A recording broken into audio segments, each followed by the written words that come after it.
हरे कृष्णा। चिंता को छोड़कर यदि हम चिंतन के मार्ग को अपना लें तो हमारे जीवन में आनंद आ जाए, तमाम प्रकार की बीमारियों से, तनाव से, अवसाद से हमें मुक्ति मिल जाए। आज हम कुछ ऐसे ही एक महत्वपूर्ण व्रत की बात करने वाले हैं जिससे आपके जीवन का तनाव, आपके जीवन की चिंता, आपके जीवन का अवसाद दूर हो जाएगा। साथ ही आपके जीवन में सुख और समृद्धि आने वाली है।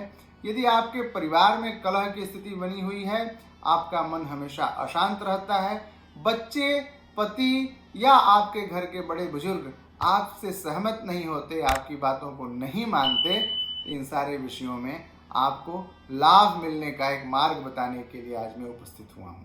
प्रतिदिन हम एक बहुत सुंदर उपाय लेकर के आपके सम्मुख उपस्थित होते हैं। आप यदि हमारे चैनल से नए जुड़े हैं तो आप हमारे इस चैनल को सब्सक्राइब कर दीजिए और बेल आइकन को प्रेस कर दीजिए ताकि यह महत्वपूर्ण जानकारियां आप तक उपलब्ध होती रहें। हम आज बात कर रहे हैं महीने में एक दिन किए जाने वाले पूर्णिमा के व्रत की। जिस दिन पूर्णिमा की तिथि हो उस दिन प्रातः काल आप सूर्योदय के पूर्व स्नान आदि से निवृत्त होकर के भगवान भोलेनाथ का दर्शन करिए, भगवान भोलेनाथ को जल चढ़ाइए। कहते हैं जलधारा शिवप्रिय, और भगवान शंकर तो आशुतोष हैं, बहुत ही जल्द प्रसन्न होने वाले हैं। तो जिस दिन आप व्रत शुरू करने वाले हो, जिस दिन व्रत का आप आरंभ कर रहे हो, उस दिन आप व्रत का संकल्प लीजिए और संकल्प में आप अपनी मनोकामना को अवश्य व्यक्त करिए, क्योंकि यह एक काम्य व्रत है, एक विशेष संकल्प से किया जाने वाला व्रत है। तो इस व्रत का आपको संकल्प लेकर के भगवान शिव और पार्वती की आराधना का प्रधान व्रत पूर्णिमा व्रत आप आरंभ करिए। आप संकल्प ले सकते हैं कि अमुक कामना संसिद्ध्यर्थम पूर्णिमा व्रतम आचरिष्ये। जो भी आपकी कामना हो, संतान की प्राप्ति, सुख की प्राप्ति, कर्ज से मुक्ति, पारिवारिक संदर्भ में सुख शांति की अभिवृद्धि, इन सारे विषयों की जो भी आपकी कामना हो, आप उस कामना को व्यक्त करते हुए दाहिने हाथ में जल लीजिए और संकल्प लीजिए। भगवान शिव के सम्मुख संकल्प लेकर के उनके अर्घा में जल को छोड़ दीजिए और भगवान शिव पर ओम नमः शिवाय बोलते हुए जल अर्पित कर दीजिए। मंदिर से आकर के पूरे दिन आपको फलाहार पर व्रत का अनुपालन करना है, मन, कर्म और वचन से पवित्रता का आचरण करना है और सायंकाल सूर्यास्त के 2 घड़ी यानी 48 मिनट के बाद भगवान शिव का माता पार्वती के साथ पूजा करना है।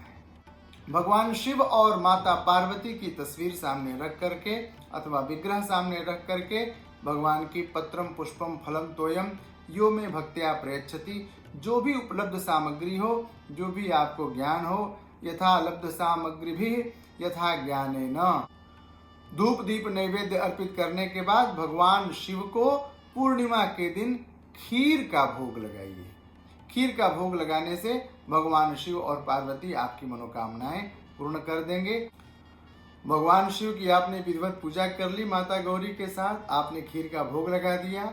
अब रात 8 बजे जब चंद्रमा अपने समस्त कलाओं के साथ उदीयमान हो जाएं, आपको जब भगवान चंद्रमा दर्शन दे दें तो आप अपने छत पर जाइए या खुले जगह पर जाकर के परात में जल भर करके चंद्रमा के बिंब का दर्शन करिए और उनको दूध से अर्घ्य अर्पित करिए। दधिशंक तुषाराभम क्षीरोदारणम संभवम नमामि शशिनम सोमम शंभोर मुकुट भूषणम।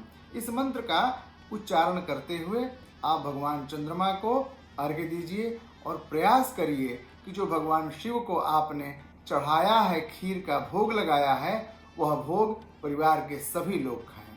पूर्णिमा के व्रत करने में एक बात का और भी ध्यान दिया जाना चाहिए कि पूर्णिमा के व्रत का जो भोग है वह परिवार के सभी लोग खाएं, जिससे कि परिवार में सुख और शांति की वृद्धि होती है।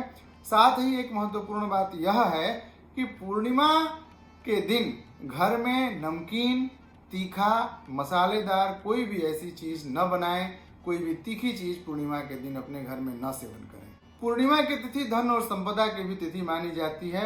यदि आप धन और संपदा के लिए विशेष आराधना करना चाहते हैं तो भगवान सत्यनारायण स्वामी की आराधना करिए। पूर्णिमा के व्रत का क्रम वैसा ही रहेगा जो शिव जी की पूजा आप सूर्यास्त के बाद करते थे, और भगवान सत्यनारायण की पूजा सूर्यास्त के पहले कर लीजिए। और सत्यनारायण भगवान की कथा का श्रवण करिए, पूजन और आरती करिए, इससे आपकी समस्त मनोकामनाएं पूर्ण हो जाएंगी। आशा करता हूँ व्रत की यह विधि और पूरी जानकारी आपके लिए उपयोगी सिद्ध होगी। यदि किसी प्रकार की कोई जिज्ञासा होती है तो आप कमेंट बॉक्स में इन पूरी बातों को लिख दीजिए। मुझे आपकी जिज्ञासा का समाधान दे करके प्रसन्नता होगी।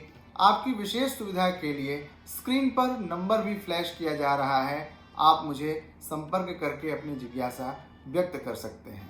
आप यदि नए जुड़े हैं हमारे इस चैनल पर तो आप हमारे चैनल को सब्सक्राइब कर दीजिए ताकि ये जानकारियाँ आप तक भी पहुँचती रहें। तो इन शब्दों के साथ मुझे दीजिए विदा, पुनः मिलते हैं आपसे, तब तक के लिए जय श्री कृष्ण।